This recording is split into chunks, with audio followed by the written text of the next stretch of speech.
5 राज्यों के चुनाव और महा एग्जिट पोल आप देख रहे हैं। जी हां, सारे एग्जिट पोल, हर न्यूज चैनल, हर एजेंसी के एग्जिट पोल हम आपको यहां एक साथ एक ही जगह पर दिखा देंगे। तो अपना रिमोट रखिए किनारे और अगले कुछ देर तक रहिए हमारे साथ। जैसे ही आंकड़े आने शुरू होंगे हम आपको बताएंगे किस राज्य में किसकी हवा चल रही है, किस राज्य में किसकी सरकार बनने के संकेत का अनुमान इस समय मिल रहा है।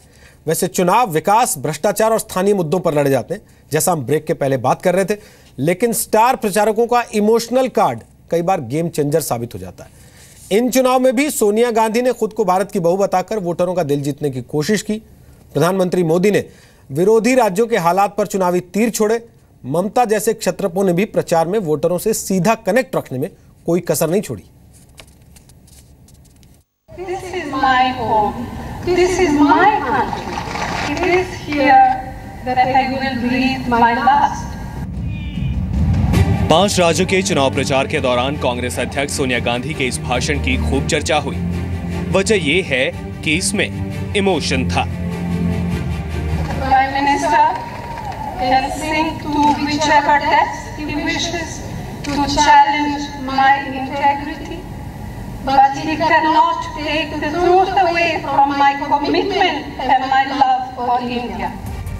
सोनिया का ये भाषण पीएम मोदी के उस हमले के बाद था जिसमें उन्होंने सोनिया गांधी का नाम लिए बिना ऑगस्टा घोटाले में इटली के कनेक्शन का जिक्र किया था। मेरा रिश्तेदार इटली में रहता है, नहीं रहता है ना? अब वहां की कोर्ट ने कहा कि हिंदुस्तान की पिछली सरकार में कुछ लोगों ने पैसे खाए हैं, तो यहां हमें क्या परेशान कर रहे हो भाई?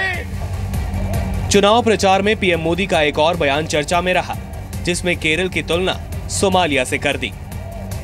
यहां केरल की जनजातीय जनता, शेड्यूल्ड ट्राइब, उसमें जो चाइल्ड डेथ रेशियो है,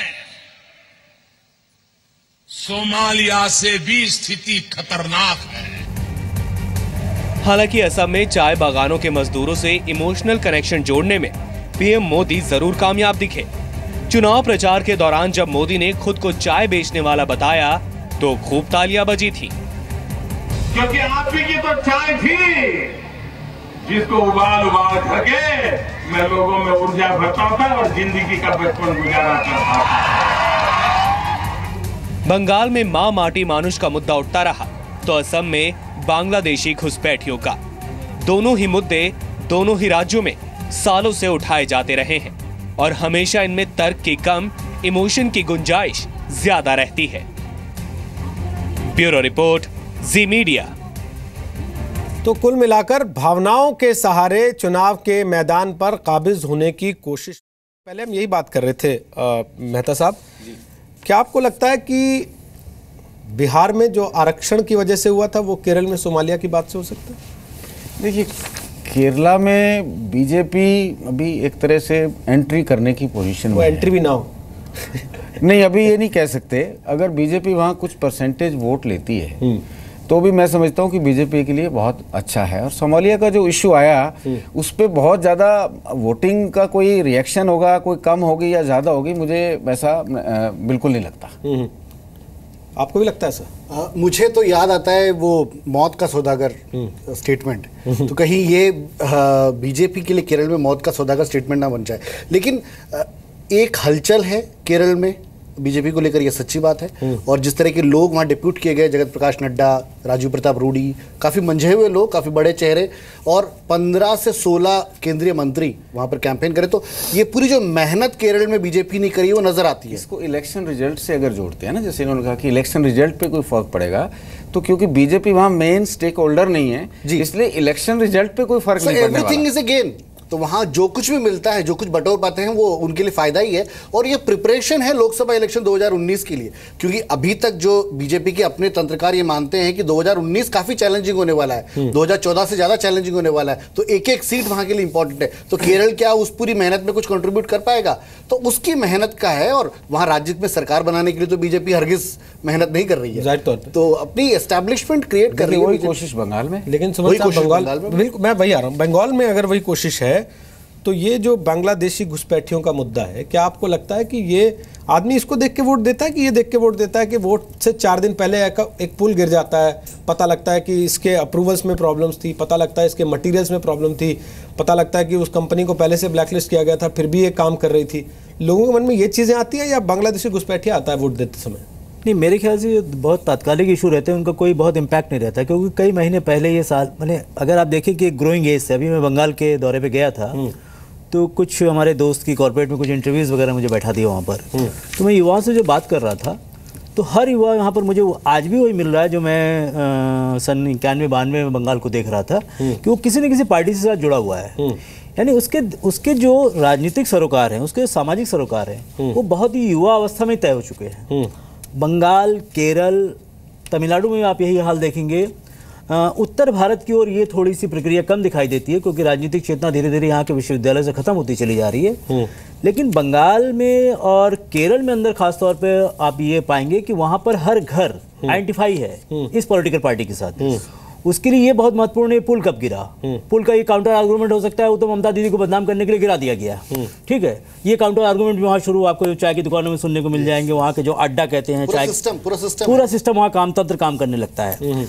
तो बंगाल की जो स्थिति है, बंगाल के अंदर एक जो अनरेस्ट पनप रहा है खास तौर पर, जो अभी सोमनाथ साहब से मैं जानना चाह रहा था कि ममता के साथ जो एक अल्टरनेटिव, उसको एक सोशल सिस्टम देना था, पॉलिटिकल सिस्टम की बात नहीं कर रहा हूं मैं, उसको एक सोशल सिस्टम देना था कि जहां का मिडिल क्लास अपने आप को काफी मुक्त महसूस करे। मॉरल पुलिसिंग से लेके उसकी जो जिंदगी की रोज की जरूरत है उस पर जिस तरह की पार्टी इंटरफेरेंस जो मैंने लेफ्ट के दौर में देखा, वो सोमनाथ जी शायद उससे बार इत्तेफाक नहीं रख रहे हैं। अभी मैं मुश्किल से 1 महीने पहले 27-28 दिन बंगाल में रहा और काफ़ी इंटेंसिव दौरा किया।